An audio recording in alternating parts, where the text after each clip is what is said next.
রাবেয়া বসরিরে সবাই চিনে, কিন্তু বসরার সুন্দরী নারীকে কেউ চিনে না। আব্দুল কাদের জিলানীকে সবাই চিনে, কিন্তু বাগদাদের কোন ধনী ব্যক্তি, ক্ষমতাশালী ব্যক্তির নাম কেউ চেনে না, কেউ চেনে।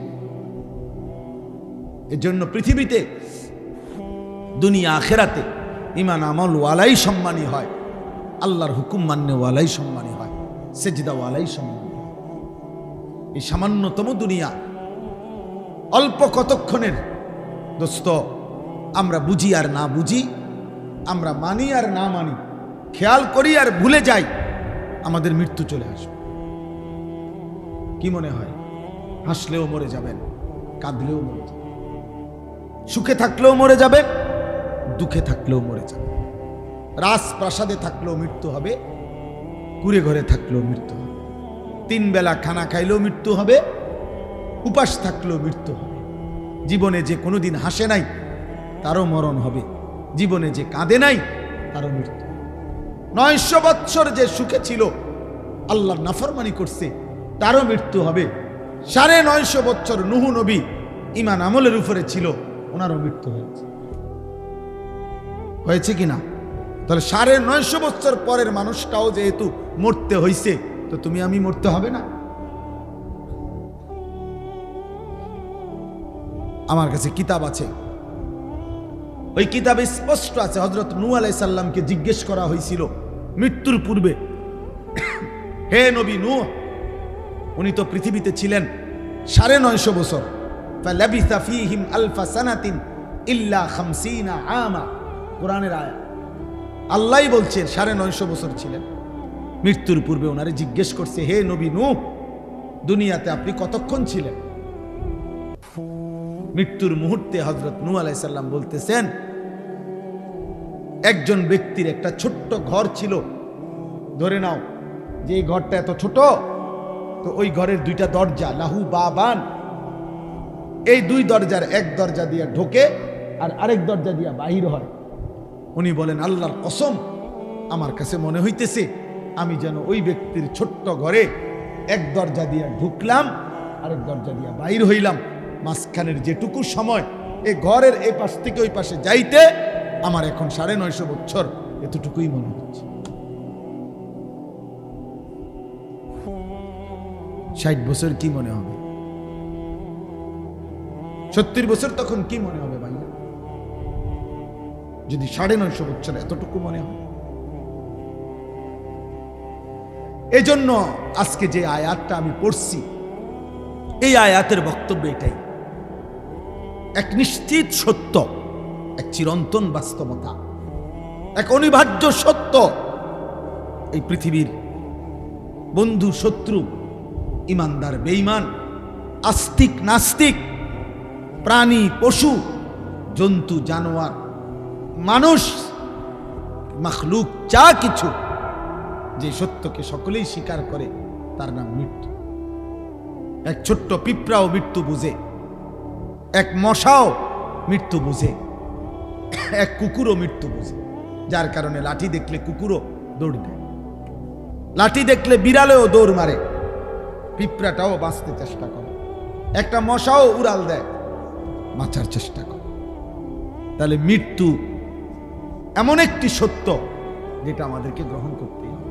তো আল্লাহ তাআলা এখানে বলেন, বান্দা তুমি বুঝো কিংবা না বুঝো, আনুগত্য করো আর নাফরমানি করো, ইবাদত করো আর অবাধ্যতা করো, তুমি হালাল খাও আর হারাম খাও, তুমি সেজদা দাও বা না দাও, একদিন সত্যি সত্যি সাকরাতুল মাউত, এই শব্দটাই শুধু আমি বললে শেষ, একদিন মৃত্যুর যন্ত্রণা চলে আসবে প্রত্যেক মানুষকে। ভাইয়া আল্লাহ বলছে, জাআত সাকরাতুল মাউত বিল হক, সত্য সত্য মৃত্যুর যন্ত্রণা হবে, আসবে।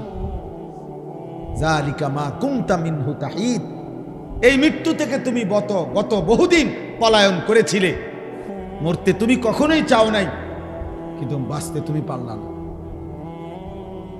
বাঁচতে তুমি পারলা না, মৃত্যু যন্ত্রণা তোমার শোয়াইয়া ফেললো, তোমার মৃত্যুর সময় হয়েই গেল, অথচ তুমি মরতে চাও নাই, যালিকা মা কুনতা মিনহু তাহিদ, তুমি পলায়ন করতে চেয়েছিলে বারবার। তোমার দাদাও মরতে চায় নাই, তোমার বাপও মরতে চায় না, কিন্তু থাকতে পারে না। পারছে? কথা বলেন না। আমার দাদা আমার বাবা আছে? নাই, নাই।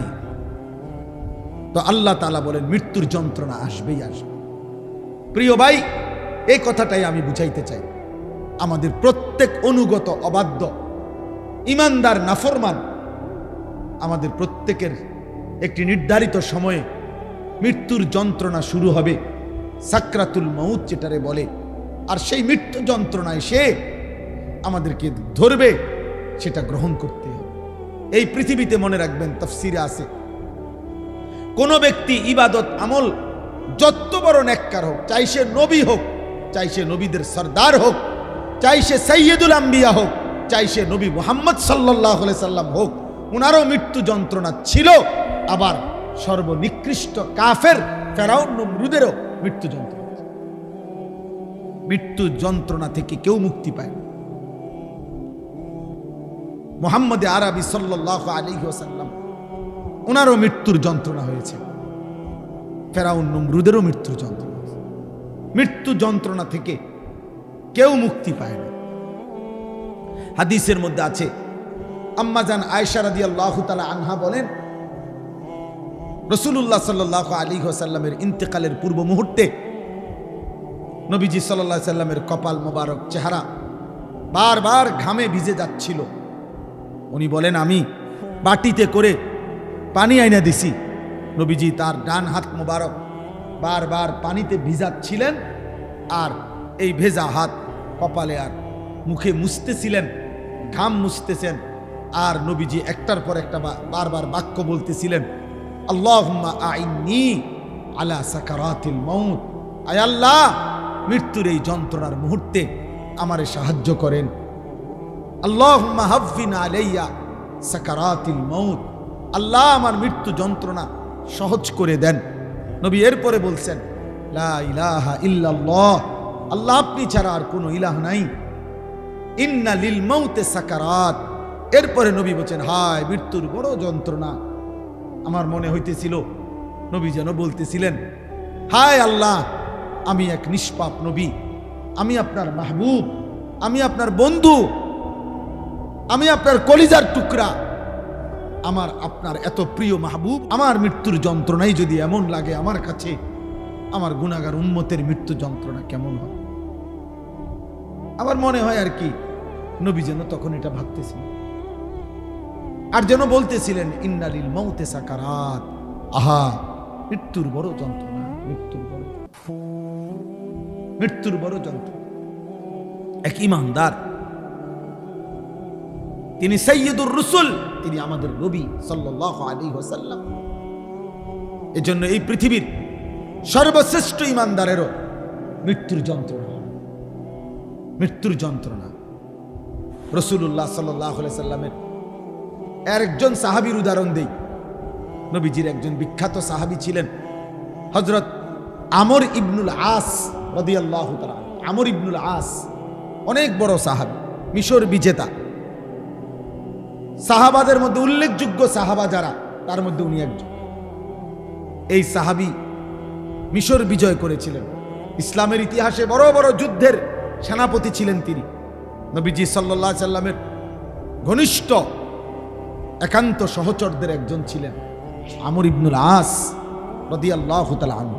ওনার ছেলে আব্দুল্লাহ, তিনিও সাহাবী ছিলেন, আব্দুল্লাহ ইবনে আমর ইবনুল আস। এই ছেলে আমর ইবনুল আস যখন মৃত্যুর মুখে, নবীজির এই সাহাবী মৃত্যুর মুখে যখন ওনার শেষ অবস্থা, আমরা কিতাবে পড়ছি, আমার কাছে কিতাব আছে, গাড়িতেই আছে, ওয়াজাআত সাকরাতুল মাউত বিল হক। এই আয়াতের উপরে একটা কিতাবে আছে আমার কাছে, এইটার থেকে আমি পড়ছি এগুলো। আরব বিশ্বের একজন বিখ্যাত আলেম ডক্টর আয়েজ আল কারনি, বর্তমান সময়ের একজন খুব নামকরা জনপ্রিয় আরবি লেখক আয়েজ আল কারনি, ওনার লেখা কিতাব অনেক সুন্দর। আলেম যারা আছেন আপনারা পড়লে পাগল হয়ে যাবেন, এত এত সুন্দর লিখছেন, এত ভয়ঙ্কর আবেগ দিয়ে লিখছেন। তো হযরত আমর ইবনুল আস, আব্দুল্লাহ ইবনে আমর ওনার ছেলে, মৃত্যুর মুখে ওনারে বলতেছিলেন, আব্বা আপনার মৃত্যুর যন্ত্রণাটা, এই ভাই শুনেন, এই 5টা মিনিট, মৃত্যুর যন্ত্রণাটা আপনার কাছে কেমন লাগতেছে এখন? উনি একজন সাহাবী, উনি মিশর বিজয়ী সাহাবী, ইসলামের ইতিহাসের একজন বিখ্যাত সেনাপতি। হযরত আমর ইবনুল আস বলে, ইয়া বুনাইয়া, হে আমার সন্তান, কাআন্না জিবালাদ দুনিয়া আলা সাদরি, আমার বাপ, আমার সন্তান, আমার মনে হচ্ছে পৃথিবীর সমস্ত পাহাড়গুলো আমার বুকের উপরে চাপ দিয়ে রাখছে। এটা একজন সাহাবী বলতেছে। ওয়া কাআন্নি আতানাফাসু মিন সাকবিল ইবরা, আর আমি যেন একটা সুইয়ের ছিদ্র দিয়া নিঃশ্বাস নিতেছি। যদি একজন সাহাবী এত বড়, তিনি বলে যে মৃত্যুর যন্ত্রণা আমার মনে হইতেছে পৃথিবীর সবগুলো পাহাড় আমার বুকে চাপ দিয়ে রাখছে,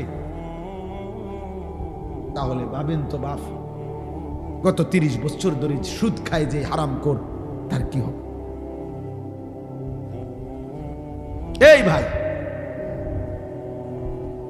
গত 40 বছর ধরে যে হারাম রোজগার করে, ওর কি হবে? খোদার 365 দিনে 1 বছরকে যে কোনোদিন ফজরের নামাজ পড়ে নাই, ওর কি হবে? সারা রাত উলঙ্গ ছবি দেখে যে যুবক, তার কি হবে? 20 বছর ধরে, 30 বছর ধরে, 10 বছর ধরে যেই নারী বেপর্দা, আহা, আমার সেই বোনের কি হবে? হ্যাঁ, 60 বছর বয়স, এখনো বিড়ি সিগারেট খায়, কথায় কথায় গালি দেয়, এখনো সুদে কিস্তিতে জিন্দেগি কাটায়, এই নাফরমান বুড়ার কি হবে? বলেন না, ভেবে দেখে। এবার আমি উদাহরণ বলি, আমার কথা শেষ। আমি উদাহরণ বলতে চাই, তাফসীরের মধ্যে লিখছে, দোস্ত এই শেষ উদাহরণটা শোনেন। তাফসীরের মধ্যে লিখছে, যদি কোনো ব্যক্তি এক টানা 900 বছর এই পৃথিবীতে হায়াত পাইছে, কয়শো বছর? এই 900 বছর সে আল্লাহর নাফরমানি করছে, ধরে নেন এক আল্লাহর নাফরমানিতে কাটাইছে, কিন্তু 900 বছরে 1 সেকেন্ড 1 মিনিট কোনোদিন সে কোনো দুঃখ, কষ্ট, যন্ত্রণা পায় নাই।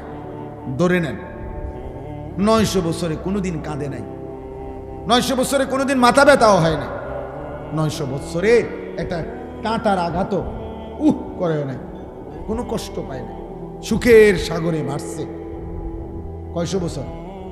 কিন্তু আল্লাহর নাফরমানি করে কাটাইছে, চুরি, ডাকাতি, জিনা, ব্যভিচার, মদ, জুয়া, নারী, সুদ, ঘুষ, অশ্লীলতা, বেহায়াপনা, অসভ্যতা।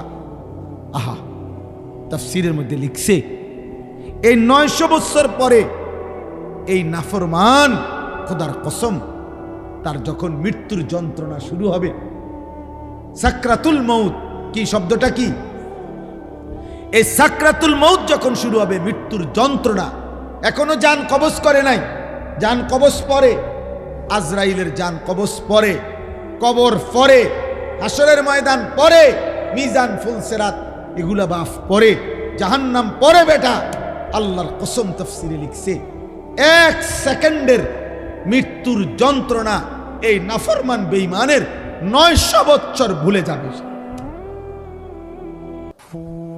পরের সেকেন্ডে তাকে যদি বলা হয়, হে আল্লাহর বান্দা, বিগত জীবনটা তুমি খুব আরামে কাটাইছো না, আল্লাহর কসম সে বলবে, আয় রব, আয় মাওলা, আমি জীবনে সুখ কি জিনিস আমি কোনোদিন দেখি নাই, আনন্দ কাকে বলে মাওলা আমি জানি না। 1 সেকেন্ডের মৃত্যু যন্ত্রণা তার 900 বছরের সুখ ভুলায় দেয়, ভুলায় দেয়। অতএব এতটুকুই কথা। ওয়াজাআত সাকরাতুল মাউত বিল হক। আল্লাহ বলছে, সত্য সত্য বান্দা, তুমি খেয়াল করো আর না করো, মৃত্যুর যন্ত্রণা আসবে। তুমি যতই পলায়ন করতে চেয়েছিলে, সে তোমার কাছে আসবে। আসবে তো? কথা বলেন, আসবে তো? অতএব প্রিয় ভাই, নওজোয়ান, বয়স্ক বাবা, ওলামায়ে কেরাম, আমিও আপনিও সবাই মিলে নিজের জিন্দিগির আরেকবার হিসাব করে। রাত 1টা বাজে, তাহাজ্জুদের সময়, গভীর রাত, মধ্যরাত পার হয়ে গেছে। আল্লাহ তাআলার রহমত আর মাগফিরাতের ফোয়ারা, জোয়ার এই সময় থাকে। এজন্য চলেন দিল থেকে দোয়া করি, আল্লাহ যেন আমারও মাফ করে দেয়, আল্লাহ যেন আমাদের সকলকে মাফ করে দেয়।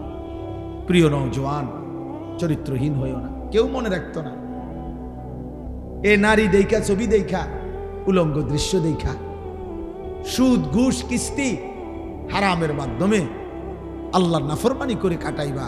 হ্যাঁ, তুমি জানো নি, ফেরাউন নমরুদের নাম কোনো কুত্তাও নেয় না, কুত্তাও নেয় না। আবু জাহেল, আবু লাহাবের নাম কুত্তাও নেয় না। ওরা ক্ষমতাধর ছিল, সম্পদওয়ালা ছিল, সম্পদওয়ালা ছিল। কারুনের নাম কোনো কুত্তার নামও নাই। অতএব পৃথিবী তোমারে মনে রাখবে না, কেউ স্মরণ করবে না, কেউ না, কেউ না। যেই নর্তকী দেখছো, আল্লাহর কসম, ওই নর্তকীরে যাইয়া যদি বলো কোনোদিন যে তুই বেডিরে দেখছি আমি গত 3 বছর 5 বছর, তোর ছবি দেখে দেখে আমার জীবন শেষ করছি, তুই কমপক্ষে আমার একটা ধন্যবাদ দে, ও বলবে একটু ঘুরে খারা। এই বেডি বলবে তুই কদ্দুর ঘুরে দাঁড়া, আর ঘুরে দাঁড়াইলে ফাঁসাতে একটা লাথি দিবে, ফাঁসাতে একটা লাথি, অথবা লোক আইন না অন্য লোকের বলবে তার ফাঁসাত লাথি দে। তারে বলছি নি আমারে দেখে চরিত্র নষ্ট করতে? আমি কি তার জন্য নি ফেসবুকে, ইউটিউবে ছবি দিছি? আমি তো দিছি টাকার জন্য, আমার তো টাকা দরকার ছিল। অতএব ভাইয়া, চরিত্রহীন হইও না, এমন সুন্দর জীবন নষ্ট করো না।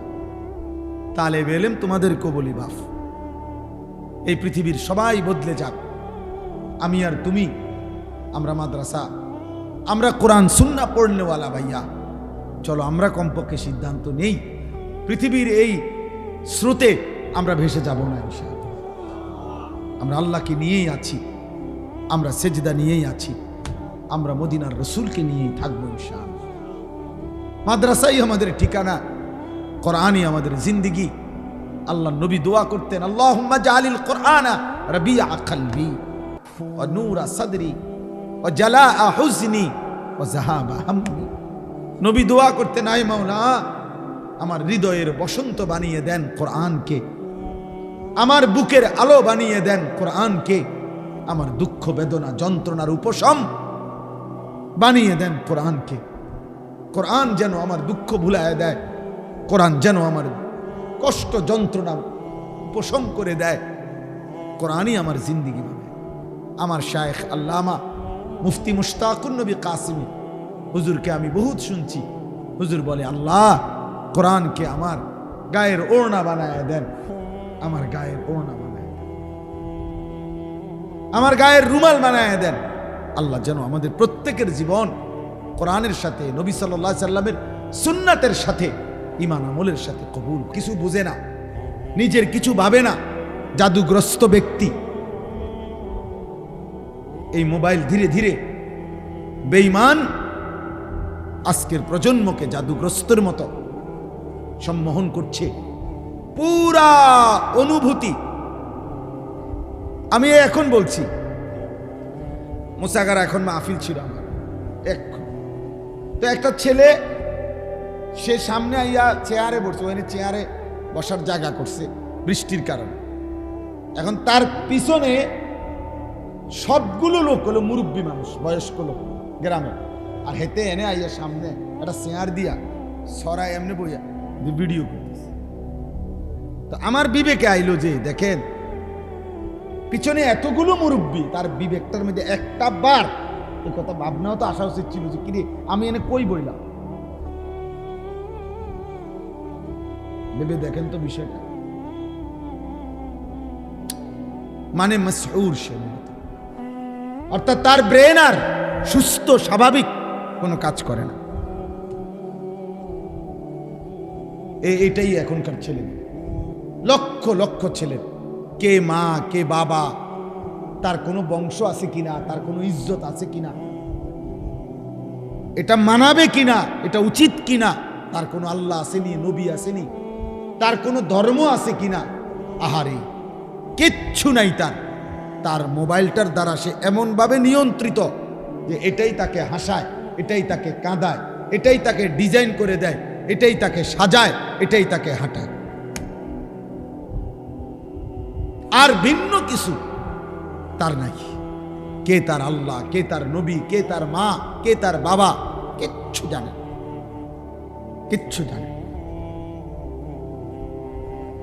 এভাবে শেষ পর্যন্ত একদিন জাহান্নামের আগুনে পড়া ছাড়া আর কিছুই নেই। নুয়াল্লিহি মা তাওয়াল্লা ওয়া নুসলিহি জাহান্নাম। আল্লাহ তাআলা কোরআনে বলছেন, আমার যে বান্দা আমার রাসূলের বিরুদ্ধাচরণ করবে এবং আমার ঈমানদার মুত্তাকি বান্দাগণ যে পথে চলে সে পথের উল্টো পথে চলবে, খোদার কসম আল্লাহ বলছে আমি তারে সেই উল্টো পথেই চালাবো এবং সেই উল্টো পথেই একদিন জাহান্নামে ফেলব।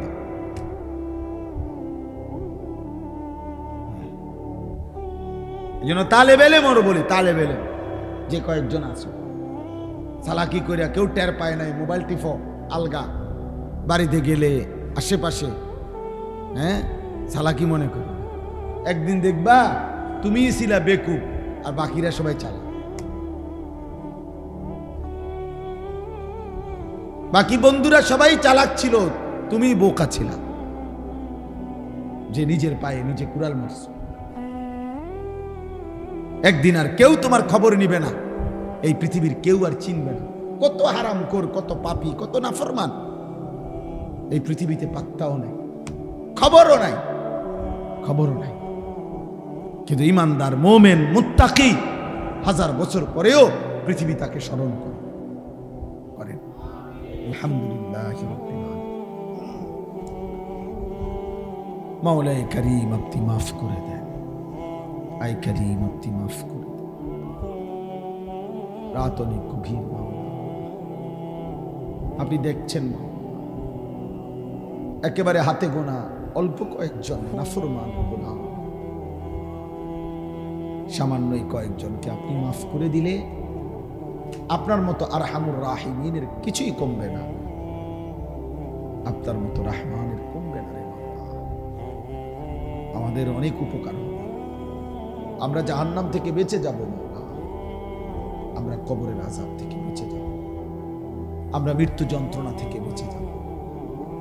আল্লাহ আমাদেরকে মাফ করে দেন, দেন দেন দেন মাওলা, মাফ করে দেন, মাফ করে দেন, আমারই মাফ করে দেন, আমার এই বন্ধুদেরকে মাফ করে দেন।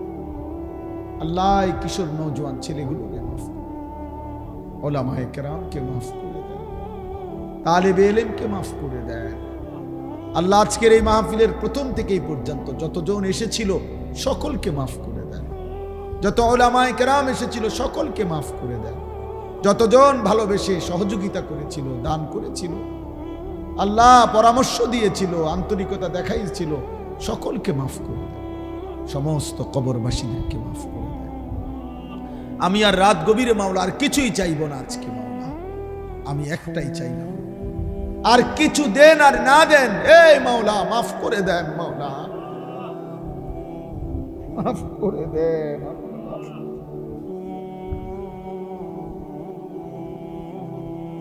করে দেন, মাফ করে দেন। সমস্ত কবরবাসীকে মাফ করে দেন, আব্বারে মাফ করে দেন, মারে মাফ করে দেন, দাদা দাদি নানা নানিরে মাফ করে দেন, চাচা মামা ফুফা খালুরে মাফ করে দেন, চাচি মামি ফুফি খালারে মাফ করে দেন, বিবিরে মাফ করে দেন, ছেলে মেয়েরে মাফ করে দেন, ভাই বোনদেরকে মাফ করে দেন, শ্বশুর শাশুড়িকে মাফ করে দেন, আত্মীয় স্বজনকে মাফ করে দেন, দোস্ত বন্ধুদেরকে মাফ করে দেন, পাড়া পড়শিকে মাফ করে দেন, এলাকার সমস্ত কবরবাসীকে মাফ করে দেন, কিয়ামত পর্যন্ত কবরের আযাব মাফ করে দেন, কবরগুলোকে জান্নাতের টুকরা বানিয়ে দেন, ঈমান আমলের জীবন দান করেন। আল্লাহ আমাদের সবাইকে মাফ করে দেন, সবাইকে মাফ করে দেন। আল্লাহ মাফ করে দেন মাওলা, আর কিছু দেন আর না দেন মাফ করে দেন। আল্লাহ গাজার মুসলমানকে মাফ করে দেন, ফিলিস্তিনের মুসলমানকে মাফ করে দেন মাওলা। মাওলা আপনার বন্ধুর ইমানদার উম্মত ওরা, মাওলা আপনি মাফ করে দেন, আপনি মাফ করে দেন। আল্লাহ এই করিমপুর মাদ্রাসা কবুল করে নেন, মাদ্রাসার জরুরত কবুল করে নেন, সব হাজত পূরণ করে দেন, জরুরত পূরণ করে দেন। ছাত্র, উস্তাদ, এলাকাবাসী, কমিটি সকলকে আল্লাহ ইখলাস ও তাকওয়া দান করেন। আল্লাহ দ্বীনের একটি একটি খেদমত আপনি কবুল করে নেন। আল্লাহ আমাদের সকলের উপরে দয়া মায়া করেন। রব্বির হামহুমা কামা রব্বায়ানি সগীরা। ربنا هب لنا من أزواجنا وذرياتنا قرة أعين واجعلنا للمتقين إماما واعف عنا واغفر لنا واعف عنا واغفر لنا واعف عنا واغفر لنا وارحمنا أنت مولانا فانصرنا على القوم الكافرين. ربنا اغفر لي ولوالدي وللمؤمنين يوم يقوم الحساب. وصلى الله تعالى على خير خلقه محمد وآله وأصحابه أجمعين.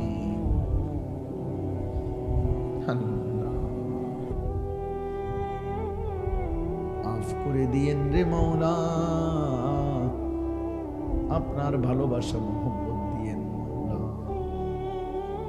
শরাবে মোহব্বত পিলা দে খুদায়া, मोहब्बत की आतश जला दे खुदाया। मायूस ना हो अहले ज़मीं अपनी खताओं से, तकदीर बदल जाती है मुज़तर की दुआओं से।